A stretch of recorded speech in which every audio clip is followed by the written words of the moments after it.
पाचकंदील येथे आधुनिक व्यापारी संकुलाचा शुभारंभ, धुळेच्या विकासाला नवी गती।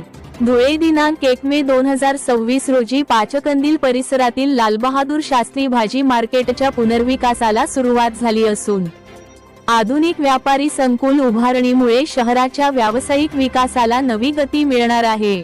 या प्रकल्पाचे भूमिपूजन राज्याचे पणन व राजशिष्टाचार मंत्री तथा जिल्ह्याचे पालकमंत्री जयकुमार रावल यांच्या हस्ते करण्यात आले। कार्यक्रमास महापौर मायादेवी परदेशी, आमदार अनुप अग्रवाल, आमदार राघवेंद्र पाटील, माजी केंद्रीय राज्यमंत्री डॉक्टर सुभाष भामरे तसेच इतर मान्यवर उपस्थित होते। सुमारे 100 वर्षे जुने झालेले हे मार्केट आता आधुनिक स्वरूपात विकसित करण्यात येणार आहे। लालबहादूर शास्त्री यांच्या नावाने उभारल्या जाणाऱ्या या संकुलात व्यापाऱ्यांना ओटे व दुकाने उपलब्ध करून दिली जातील।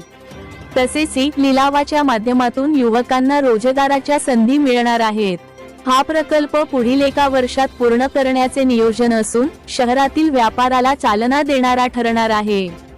शहर विकासासोबत हरित विकासालाही प्राधान्य देण्याचे आवाहन यावेळी करण्यात आले। MIDC फेज 2 अंतर्गत लॉजिस्टिक हब, रेल्वे व हायवे सुविधा विकसित करण्याचे नियोजन असून त्यामुळे मोठ्या प्रमाणावर गुंतवणूक व रोजगार निर्मिती होण्याची अपेक्षा आहे।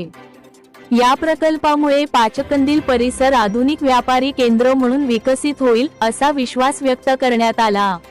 धुळे सोनी न्यूज साठी पप्पू अन्सारी, धुळे।